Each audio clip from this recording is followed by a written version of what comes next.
Hey everyone, welcome back to another gardening zero waste style quick tutorial. So what I'm showing you right now is a really simple way to reuse the tubes that come in the middle of your paper towel or your toilet paper. If you're not already saving these and using them for something else, because these have a lot of really cool zero waste uses, you can definitely use these to get your seeds started in the early spring and winter time. And it's a great way to kind of think about what you're planting and to avoid buying those like super wasteful gigantic plastic kits that you can start seeds in. This is just another way to do it using stuff that you can save around your house. So let's get started. Honestly, this project is super simple. All you're really going to need are these tubes and something to place them in once they have dirt and seeds in them. And then, you know, having some kind of cutting tool is useful because we are going to be dividing these longer tubes and even some of the shorter ones. But if you don't, I mean, don't let that stop you. Just tear into these with your hands and make them the approximate sizes that they need to be. So there are two sort of main different ways that you can do this, and there's not a huge difference between them except when it comes to sort of mess and your tolerance for mess. The first way that you can do this is by leaving open bottoms on your tubes, simply placing them in the container where they're going to end up in the long run and filling them with soil from here. So again, you wouldn't have anything on the bottom of this closing it off. You would just keep it in your container. You would have all of your little tubes that you're going to have, fill up your container, put the soil in them, and just grow them like that. It's a little bit messy this way. As you water things, obviously water and soil is kind of going to leak out and become a little bit mushy down at the bottom. But if you're gardening, it's likely that that kind of thing may not bother you. So don't worry about it too much. If you want to do this, this totally will work. Your seeds will grow. But if you want to be a little bit more involved, that's all right. And if you want to keep the mess down, that's all right too. One simple way to create sort of a bottom opening is just to fold the tube in on itself. To do that, you just make a couple of really quick little snips and do maybe 3 or 4 of those evenly spaced around the bottom of the tube.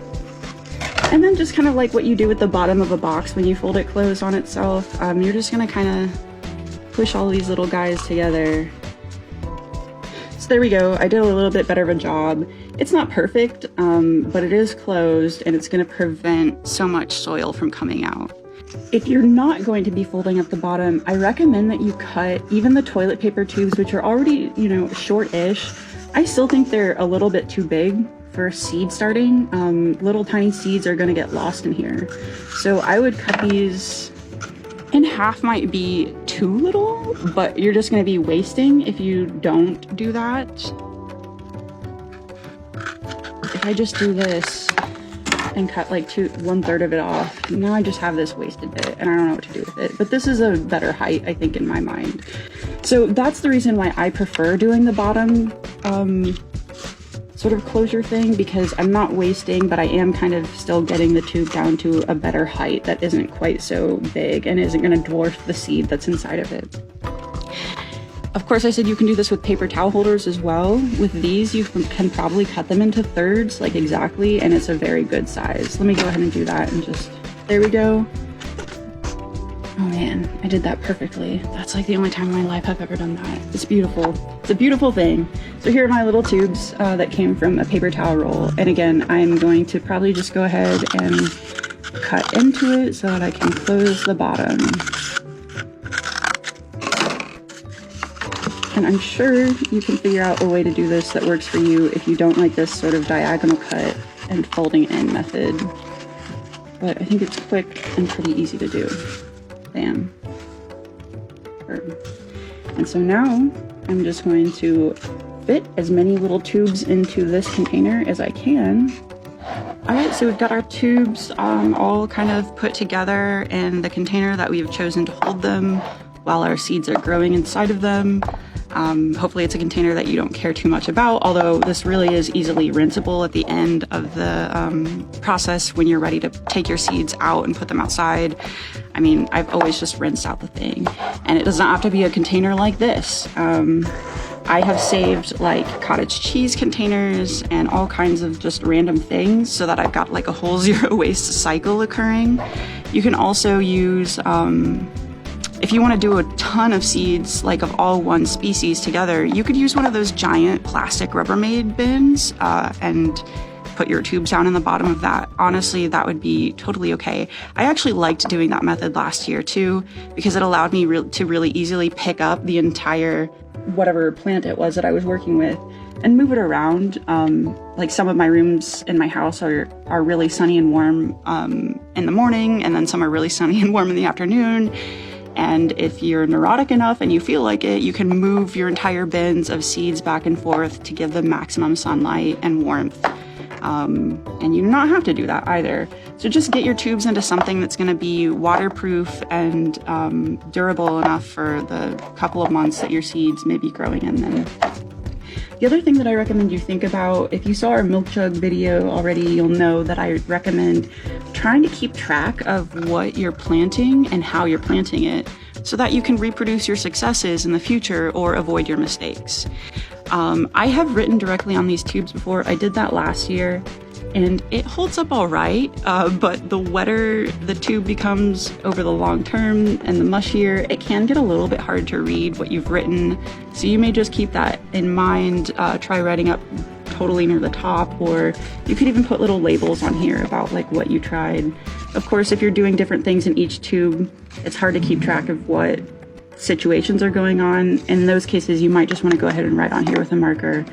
The other thing is that since we are planting our seeds in compostable, like tubey, cardboardy things, you can take your seeds and simply put this entire little pot in the ground when you're ready to transplant them outside.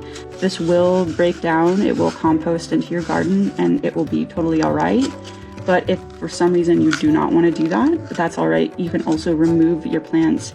And the great thing about these tubes is that after it's been a month or two, once your plants are big enough to transplant, the good chance is that this cardboard has become really pliable after being watered and holding watery soil for long enough that you can just kind of tear down the sides, and it comes away really easily, and then you're left with your little plantling without harming the roots or anything. So now I have my little seed starting pots filled with soil, and they are ready for planting. I have already decided what I'm going to be planting today. I'm keeping some seeds reserved for my milk jug planters, and in these little tubes I'm going to be planting seeds for moonflowers. So this is just going to depend on your plant and how deep your instructions say to plant your seed. All seeds are different. Usually ones that are a little bit bigger like this are going to go down half an inch, maybe an inch. If you've got really, really tiny little guys like radish seeds, they basically almost stay on top and just get watered in.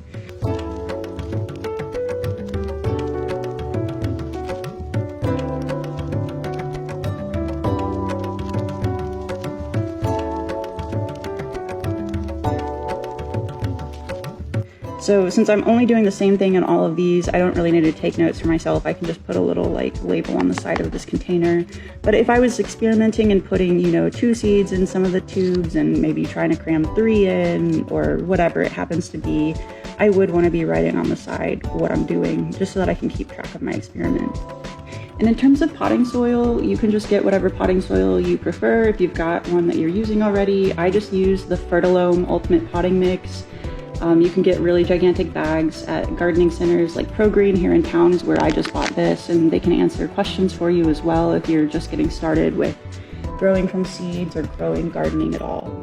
There's one final step. I'm gonna go grab a piece of plastic to lay over the top of this to help insulate it like a little greenhouse. So I'll be right back.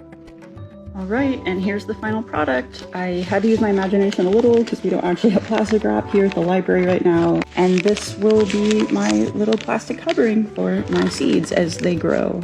You do want to allow air to get in here, so you don't want to seal this up really, really tightly. I probably will place some pieces of tape at the edges here just to kind of keep the plastic on there pretty well to keep heat in. But again, your plants need to breathe, so you could tear some holes in here, or if you are neurotic as I am and you want to look at them like every day, you can just take it off and let them breathe for a little while. But you will eventually see that moisture will collect under there because, again, the point of this is that it's creating like a little miniature greenhouse to help our seeds have a really nice healthy start. And that's all there is to using little rolls as seed pot starters. So I hope you learned a lot from this, and feel free to send us messages if you have any questions about how to do this at home, or if you would like to see something similar to this in the future. We'd be happy to explore more gardening zero waste projects. All right, thanks. Bye-bye.